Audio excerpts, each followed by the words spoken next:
Hi friends, welcome to Annam's recipe.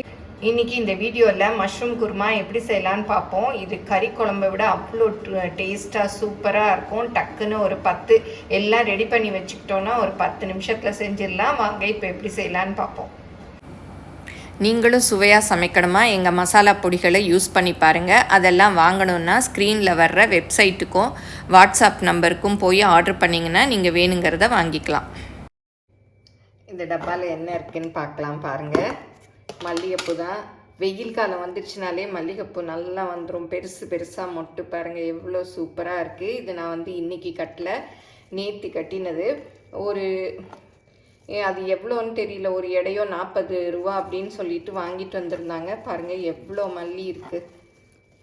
அவ்வளோ 40 ரூபாய்க்கு அவ்வளோ இருக்குது. என் கையிலேயே 5 முழம் இருந்தது. 1 2 3 4 பாருங்க, 5 முழமும் கொஞ்சம் இன்னும் கொஞ்சம் கூட இருக்குது. இதை நம்ம இந்த மாதிரி டப்பாவில் போட்டு ஸ்டோர் பண்ணி வச்சோம்னா ஒரு வாரத்துக்கு நல்லாயிருக்கும். ஒரு வாரம் யூஸ் பண்ணலைன்னா கூட ஒரு 3-4 நாளைக்கு நல்லாயிருக்கும். பாருங்கள், அப்படியே அப்போ பறித்த பூ மாதிரியே இருக்குது. ஆனால் கட்டின உடனே இந்த மாதிரி டப்பாவில் போட்டு வச்சிடணும். நம்ம வேணுங்கிறச்ச சாமிக்கு எடுத்து வச்சுக்கலாம், தலைக்கு வச்சுக்கலாம். நல்லா இருக்கும். அப்படியே வாசமாக அப்படி திறக்கிறச்சே கமன்னு இருக்குது. நல்ல அது எந்த டப்பாவில் கொள்ளுமோ அந்த அளவுக்கு வைங்க. ரொம்ப அமுக்கி வச்சிடாதீங்க. ஓரளவுக்கு அது எவ்வளோ பூ இருக்கோ அது கொள்கிற அளவுக்கு வச்சிங்கன்னா அப்படியே நல்லாயிருக்கும். இந்த டப்பா இதுக்கு கரெக்டாக இருக்குது. இப்படி வச்சிட்டோன்னா நம்ம 1 முழம் மல்லிகைப்பூ வாங்கினாலே அவங்க 50 ரூபா சொல்லுவாங்க. இப்போ இது 5 முழம் இருக்குது. நம்ம வாங்கி ஒரு நாள் கட்டி வச்சுக்கிட்டோன்னா ஒரு 2-3 நாளைக்கு யூஸ் பண்ணிக்கலாம். மஷ்ரூம் குருமாவுக்கு தேவையான பொருள் என்னென்னு பார்த்துடலாம். ஒரு பேக்கெட் மஷ்ரூம் வாங்கி கழுவிட்டு நல்லா கட் பண்ணி வச்சுருக்கேன். ரொம்ப சின்னதாக நறுக்கிடாதீங்க, ஓரளவுக்கு இந்த மாதிரி பீசஸாக நறுக்கிக்கங்க. அப்போ தான், இல்லாட்டி மஷ்ரூம் ரொம்ப குழஞ்சி போயிடும். இந்த அளவு நறுக்குனா தான் நல்லா எடுத்து சாப்பிட்றதுக்கு நல்லா இருக்கும். அப்புறம் பூண்டு ஒரு 10 பல், அப்புறம் வெங்காயம், சின்ன வெங்காயம் ஒரு 10, அப்புறம் ஒரு மீடியம் சைஸ் தக்காளி, கருவேப்பிலை. இதெல்லாம் சின்ன வெங்காயத்தை பாதியாக நறுக்கியிருக்கேன். பூண்டும் வேணாலும் பாதியாக நறுக்கிக்கலாம். இதில் அரைக்கிறதுக்கு தேவையான பொருள்லாம் எடுத்து வச்சுருக்கேன். 1/4 கப்பு தேங்காய், அதாவது 4 சில்லு எடுத்திருக்கேன். ஒரு 5-6 முந்திரி எடுத்திருக்கேன். கொஞ்சம் பூண்டு, கொஞ்சம் இஞ்சி, அப்புறம் 1 டீஸ்பூன் சோம்பு, 1 டீஸ்பூன் கசகசா, கொஞ்சம் பட்டை, வாசத்துக்கு இதுதான். கொஞ்சம் பட்டை, சுருள் பட்டை, அதனால் அப்படியே உடஞ்சிருக்கு. அப்புறம் கொஞ்சோண்டு ஒரு 10 மிளகு, அவ்வளோதான். இதை அரைச்சி மசாலா எடுத்துக்கலாம். இது எல்லாத்தையும் இந்த மிக்சியில் போட்டுக்கலாம். நான் ஏற்கனவே ஒரு மஷ்ரூம் குருமா கூட போட்டிருக்கேன். இப்போ 2 டீஸ்பூன் அளவு எண்ணெய் எடுத்துக்கலாம். தாளிக்கிறதுக்கு சோம்பும் பட்டையும் எடுத்திருக்கேன், அது மாத்திரம் போட்டுக்கலாம். நல்லா பொரிஞ்சிருச்சு. இப்போ வெங்காயம், சின்ன வெங்காயம், அதையும் போட்டுக்கலாம். பூண்டு, அதையும் போட்டுக்கலாம். கருவேப்பிலை,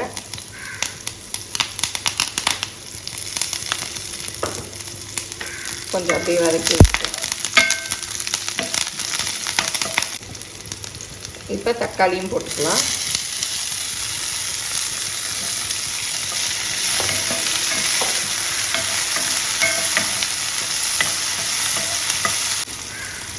இப்போ இதுக்கு தேவையான உப்பை இப்போவே போட்டுடலாம். அப்போ தான் வெங்காயம் தக்காளியெலாம் நல்லா மசிஞ்சு வதங்கும்.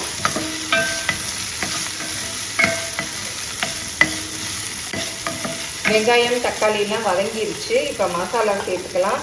நான் அன்னம் ஷாப்பில் கிடைக்கிற கறி மசாலா தான் சேர்க்குறேன். இதில் எல்லாமே இருக்குது. மல்லி இருக்குது, சீரகம், பட்டை, கிராம்பு எல்லாம் இருக்கிறதுனால நான் இது ஒரு மசாலா பொடி மாத்திரம் சேர்த்துக்கிறேன்.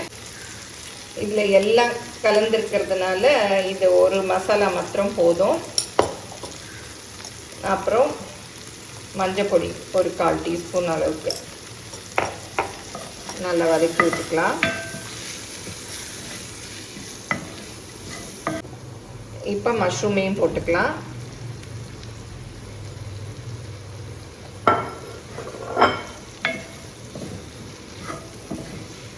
அப்படியே நல்லா வதக்கி விடலாம்.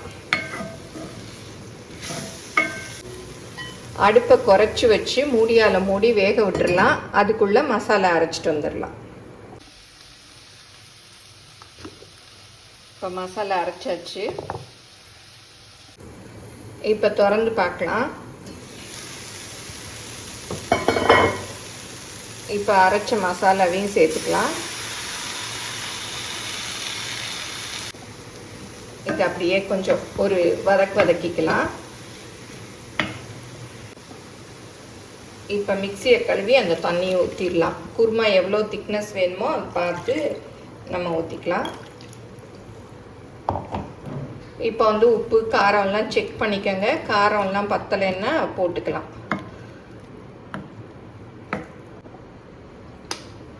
இப்போ மசாலாலாம் அரைச்சி நல்லா தண்ணியெலாம் ஊற்றி மிக்ஸ் பண்ணியாச்சு.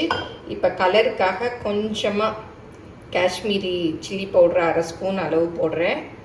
இது நீங்கள் வேணும்னா போட்டுக்கலாம். நான் கொஞ்சம் ரெட் கலராக இருக்கட்டும் அப்படிங்கிறதுக்காக போடுறேன். இது வந்து காரம்லாம் இருக்காது, சும்மா கலர் மாத்திரம்தான் கொடுக்கும். நல்லா அந்த மிளகாப்பொடியை மிக்ஸ் பண்ணி விட்டாச்சு. இப்போ மூடியால் மூடி வேக விட்டுறலாம். நீங்கள் வந்து குக்கரில் வைக்கிறதுனாலும் வைக்கலாம். இது வந்து கறி குருமாவோட அவ்வளோ டேஸ்ட்டாக இருக்கும், சூப்பராக இருக்கும். செய்யறதும் ரொம்ப ஈஸி. நான் வந்து இதுக்கு ஒரு அந்த 200 கிராம் பேக்கெட் மஷ்ரூம் வரும் இல்லையா, அதுதான் போட்டிருக்கேன். பாருங்கள், பெருசாக போட்டால் தான் இந்த மாதிரி பீசஸாக இருக்கும். சின்னதாக போட்டோன்னா அப்படியே குழஞ்சிரும். இப்போ வந்து குருமா ரெடி ஆயிடுச்சு. நம்ம வந்து கொத்தமல்லி தூவி அப்படியே இறக்கிடலாம். நல்லா கொத்தமல்லி போடுங்க, வாசமாக சூப்பராக இருக்கும். அவ்வளோதான், குருமா இறக்கிடலாம்.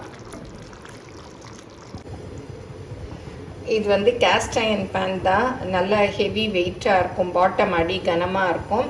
அதனால் அப்படியே மூடி வச்சுட்டேன். பாருங்கள், சூப்பராக அப்படியே குக்கரில் இது பண்ண மாதிரியே எண்ணெய் எல்லாம் மிதந்துட்டு சூப்பராக இருக்குது பாருங்கள் குருமா.